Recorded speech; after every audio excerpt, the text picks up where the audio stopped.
जय हिंद दोस्तों, क्या हाल है। ओके, तो आज है वीडियो में ये एंड्रॉइड लिस्ट का एक most popular tablet Samsung Galaxy tab S11 ultra. जैसे आईपैड पॉपुलर है अपनी जगह पे, ऐसे एंड्रॉइड लिस्ट में ये आते हैं लिस्ट में, because of features, ecosystem features, Galaxy AI, ये सारा कुछ कॉम्बिनेशन जो बन के आता है। वैसे इस बार ये जो गैलेक्सी टैब S11 अल्ट्रा है, इसके साथ गैलेक्सी टैब S11 दो लॉन्च हुए हैं। मुझे याद है मैंने लास्ट टाइम मतलब टैब S10 सीरीज मैंने बिल्कुल एक्सपीरियंस नहीं किया था, ना ही उसका कोई वीडियो आया था, लेकिन गैलेक्सी टैब S9 अल्ट्रा मैंने काफी टाइम यूज किया था उस टाइम। लेकिन 3 टैबलेट लॉन्च हुए थे, S9, S9 plus, S9 ultra. लेकिन टैब S11 सीरीज में 2 टैबलेट लॉन्च हुए। खैर क्विकली अनबॉक्स कर ले, पहले देखते क्या कुछ मिलता है इस बार या फिर क्या अलग है। ये कुछ इसका बॉक्स है। सबसे पहले यहाँ पे टैबलेट है और उसके बाद SIM ejector pin, user manual, type C to type C cable के साथ। और ये वाले जो type C to type C cable है ना, इसकी लेंथ नॉर्मली थोड़ी ज्यादा होती है। ये देख सकते हैं आप, मेरे यहाँ से यहाँ तक मेरी हाइट 5 फुट 10 इंच है, तो ऑलमोस्ट उतनी ही लेंथ है। क्योंकि हम जितने लंबे ऐसे होते हैं हाथ करते तो इतने लंबे हो जाते हैं, पता है ना आपको। खैर हाँ, मैं वायर पे था तो उसकी वायर की लेंथ ज्यादा है। उसके साथ सैमसंग बॉक्स में ही अपना S पेन देता है, यहाँ पे भी S पेन मिल जाएगा। डिजाइन इसका चेंज है, अभी इसकी बात करेंगे। तो ये सारा कुछ मिलता है इस बॉक्स में। और ये रहा मेन टैबलेट, बड़ी डिस्प्ले वाला टैबलेट, ये जो अल्ट्रा आता है इनका। आई थिंक जितना मुझे याद है S8 अल्ट्रा जब लॉन्च हुआ था ना, तब से सैमसंग एक बड़ी डिस्प्ले के साथ अपना अल्ट्रा टैबलेट लेकर आता है। फिर S9 अल्ट्रा आया, 10 अल्ट्रा, ये 11 अल्ट्रा है। यहाँ हमें 14.6 इंच का एक 2960 बाय 1448 WQXGA बोलते हैं डिस्प्ले मिल जाता है। और ये LTPO डिस्प्ले है, LTPO 120 Hz dynamic AMOLED 2X display है, जो इनके फ्लैगशिप टैबलेट में प्रॉपर जैसे आता है ना। और काफी ब्राइट भी है, पीक ब्राइटनेस 1600 निट्स तक जाता है, लेकिन काफी ब्राइट फील कराता है इन रियल लाइफ। वैसे इसमें फिंगरप्रिंट स्कैनर का ऑप्शन भी मिल जाता है। यहाँ पर ऑप्टिकल फिंगरप्रिंट स्कैनर मिलता है, जैसे सैमसंग S सीरीज वाले फोन में अल्ट्रासोनिक देता है ना, यहाँ ऑप्टिकल है। बाकी फेस स्कैनर का ऑप्शन मिलेगा, लेकिन उसके साथ ये जो डिस्प्ले है ना, ये एंटी रिफ्लेक्टिव डिस्प्ले है, मतलब इसके अंदर लाइट की रिफ्लेक्शन कम आती है। डेफिनेटली टेम्पर्ड ग्लास अगर थर्ड पार्टी लगाएंगे तो फिर वो वर्क नहीं करेगा। आई होप सैमसंग के वेबसाइट पे ऐसा कोई टेम्पर्ड आए, जैसे लोग अपने फोन के लिए बेचते हैं S25 अल्ट्रा में। लेकिन हाँ, ये तो कह सकते हो आप, क्योंकि इतनी बड़ी डिस्प्ले है, आप एक लैपटॉप से कंपेयर कर सकते हैं। मल्टीमीडिया एक्सपीरियंस के लिए कलर्स वगैरह काफी अच्छे आते हैं, स्पेशली मल्टीमीडिया के टाइम।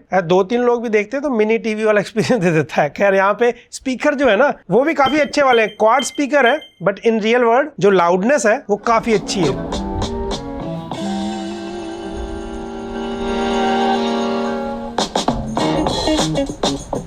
डोल्बी एटमॉस का सपोर्ट भी मिल जाएगा। उसके साथ जो मटेरियल है, एज यूजुअल यहाँ पे हमें पूरा मेटल बिल मिलता है। यहाँ पे एल्यूमिनियम आर्मर यूज हुआ है। बाकी यहाँ नीचे की तरफ आपका कीबोर्ड वगैरह अटैच करने के लिए पॉइंट बने हुए हैं। अब कीबोर्ड नहीं आया मेरे पास, तो कीबोर्ड है नहीं, मतलब वो तो नहीं दिखा पाऊंगा इस वीडियो में। मेरे पास वाईफाई वेरिएंट है, वाईफाई 7 ब्लूटूथ 5.4 के साथ। यहाँ जो स्लॉट है ना साइड में, ये कार्ड स्लॉट है, 2 TB तक का यहाँ पे स्टोरेज लगा सकते हो आप। बाकी ये टैबलेट उसी के साथ ना IP68 water and dust resistant भी है, और थिकनेस कम की गई है। पहले भी काफी स्लिम था, अब और स्लिम हो गया है। मैं चेक कर रहा था, S9 अल्ट्रा 5.5 mm था, S10 अल्ट्रा 5.4 mm हुआ, और ये S11 अल्ट्रा 5.1 mm है। वैसे देखा जाए स्लिम हुआ, लेकिन जो बैटरी mAh है वो नहीं कम किया गया, क्योंकि पहले 11,200 mAh था, अभी 11,600 mAh बैटरी है इसके साथ। बाकी उसका वेट है 692 ग्राम। बस वही है कि फील कम होता है, क्योंकि बड़ा टैबलेट है तो वेट डिस्ट्रीब्यूशन थोड़ा डिवाइड हो जाता है ना, 2 हाथ से यूज करते हैं। बाकी परफॉर्मेंस और फीचर्स की बात करें तो जब S9 सीरीज आई थी तब स्नैपड्रैगन प्रोसेसर आता था, S10 सीरीज में डायमेंसिटी सिलेक्ट किया गया था, S11 सीरीज में यहाँ में डायमेंसिटी 9400 प्रोसेसर मिलता है। अब देखिए, ये प्रोसेसर स्नैपड्रैगन 8 एलीट से फास्ट नहीं है, लेकिन डायमेंसिटी के फ्लैगशिप प्रोसेसर में से है। साथ में 26 लाख अंतुतु स्कोर देख सकते हो आप इसके अंदर। बाकी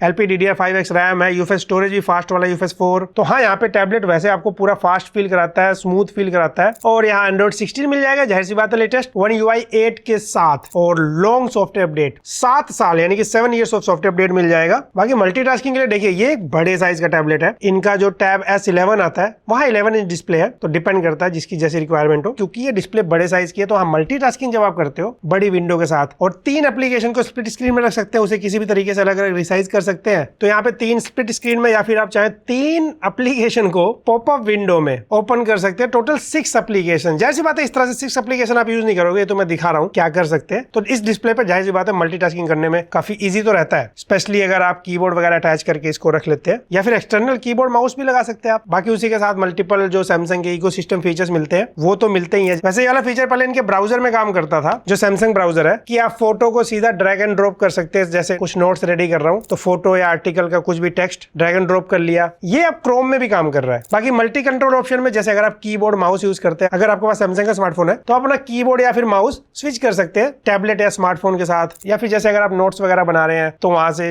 ड्रैग एंड ड्रॉप वगैरह भी काम करता है। अगर आप कुछ कॉपी करते हैं फोन से, वो टैबलेट में पेस्ट कर सकते हैं, टैबलेट से फोन में पेस्ट कर सकते हैं, या फिर आपके फोन में अगर कॉल या टेक्स्ट आता है वो आप अपने टैबलेट पे रिसीव कर सकते हैं। लेकिन मैसेज के लिए इनकी जो सैमसंग मैसेज एप्लीकेशन आता है ना, उसे एक्टिवेट करना होगा। अभी तो ये भी गूगल मैसेज देने लग गया है ना, कुछ करना नहीं, वो पहले से इसमें आता है, बस बाय डिफॉल्ट उसको सेट करना है। और एक फीचर भाई जो मैं अक्सर यूज कर लेता हूँ, अगर आपको नहीं पता, सैमसंग फोन से सैमसंग टैबलेट में आप वैसे तो क्विक शेयर वगैरह ये सब कर ही सकते हैं, ड्रैग एंड ड्रॉप भी मैंने दिखाया, लेकिन सैमसंग फ्लो ऐप आता है, उसमें भी आप चीजें शेयर कर सकते हो, दिखाता भी है क्या शेयर किया, एक ऐसा लगता है चैट की जा रही हो शेयरिंग फाइल्स की। तो इस तरीके से एक्स्ट्रा फीचर्स मिलते हैं। डेस्क मोड मिल जाता है, अगर आप कीबोर्ड यूज करते हैं आप अपने कीबोर्ड के साथ यूज कर सकते हैं, या फिर वायरलेस डेस्क का ऑप्शन भी मिल जाता है बड़ी डिस्प्ले पे अगर डेस्क मोड यूज करना वायरलेस। हालांकि यहाँ पे क्योंकि ये पूरा प्रॉपर इनका फ्लैगशिप सीरीज का टैबलेट है, तो यहाँ पे जो गैलेक्सी AI फीचर्स हैं, तो यहाँ पे सारे गैलेक्सी AI के फीचर्स मिल जाएंगे जो आप फोन में यूज कर सकते हैं, वही आप यहाँ पे टैबलेट में यूज कर सकते हैं। बस ये बड़ी डिस्प्ले है तो आप Galaxy AI features kind of बड़ी डिस्प्ले पे यूज कर सकते हैं। तो यहाँ पे कुछ इमेज में क्रिएट करना हो, ड्रॉ करना, वो चीजें और आसान लगती है, जाहिर सी बात है, बड़ी डिस्प्ले है तो सारे फीचर्स मिल जाएंगे। नाउ ब्रीफ ये सब जितने हैं